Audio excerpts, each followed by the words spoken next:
हां, आपण आता कोकणातलं बिरडं बनवणार आहोत. कडवे वालाचं हे बिरडं आहे, बघू शकता. याची वरची आपण साल काढून घेतलेली आहे. एक दिवस भिजून ना, किती दिवस?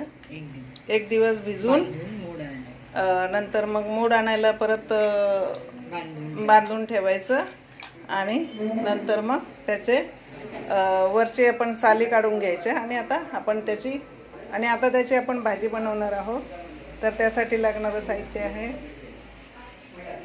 ओलं खोबरं, कोथिंबीर आणि जिऱ्याचं वाटण. हां, ओलं खोबरं, कोथिंबीर घेतली थोडीशी, वाटण करायचं आपल्याला, आणि थोडेसे जिरे घेतले वाटायला, आणि हे फोडणीसाठी घेतलेलं आहे. तर 2 मध्यम कांदे घेतलेले आहेत, थोडीशी कोथिंबीर घेतलेली आहे, 2 टोमॅटो घेतलेले आहे मोठे, 4 अख्ख्या 3 हिरव्या मिरच्या काप केलेल्या आहेत, थोडा कढीपत्ता घेतलेला आहे, थोडं कोकम घेतलेलं आहे, चवीपुरता थोडासा गूळ घेतलेला आहे. तर आपण आता बघूया वालाचं बिरडं कसं बनवतात ते. आता आपण फोडणी देऊया. तर पातेलं तापलेलं आहे आणि तेल टाकून घेतलेलं आहे. कमी जास्त तुम्ही करू शकता, तुम्हाला कमी तेल लागत असेल तर कमी करा. तर मोहरी टाकली त्याच्यामध्ये. मोहरी पूर्ण तडतडल्याशिवाय बाकीचं नाही टाकायचं.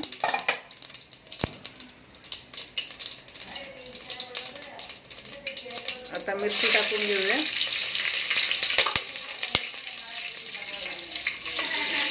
कढीपत्ता,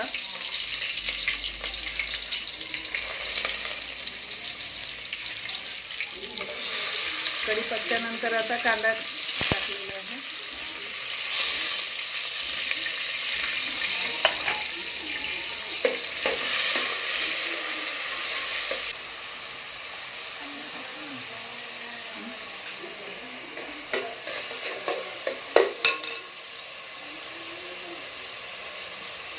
थोडंसं हिंग टाकलेलं आहे, पाव चमचा छोटा.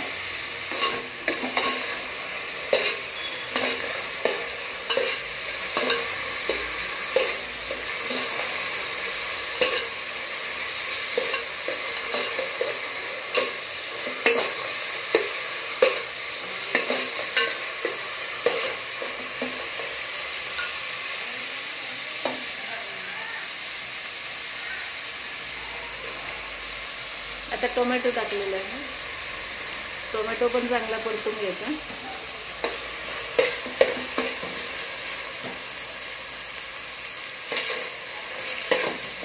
आता चवीपुरतं मीठ टाकलेलं आहे आणि हे जे वाटण आहे हे आता आपण टाकणार आहोत. तर हे मसाला 2 चमचे आपण मसाला टाकलेला आहे, छोटे 2 चमचे. तिखटानुसार कमी हे लाल मिरची कश्मीरी, हे काश्मीरी पावडर टाकलेली आहे 2 चमचे. तुमच्या आवडीनुसार तुम्ही मिरची वगैरे टाकू शकता. हा गोडा मसाला टाकलेला आहे 2 चमचे, छोटे 2 चमचे.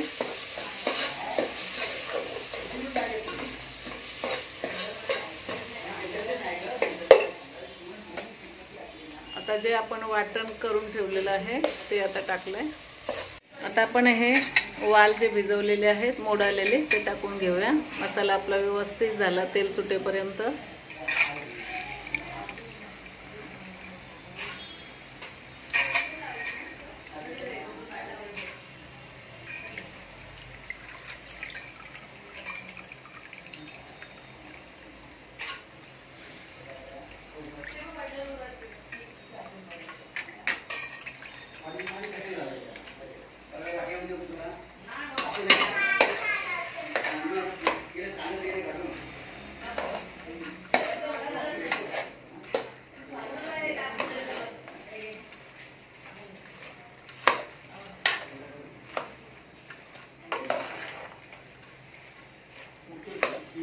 व्यवस्थित हे परतून घ्यायचं आणि नंतर पाणी टाकून शिजायला ठेवायचं.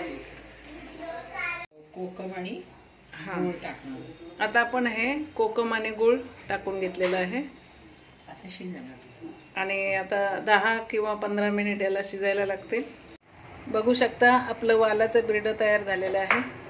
जर तुम्हाला आवडलं तर तुम्ही कमेंटद्वारे जरूर कळवा. लाईक शेअर सबस्क्राईब करा. धन्यवाद.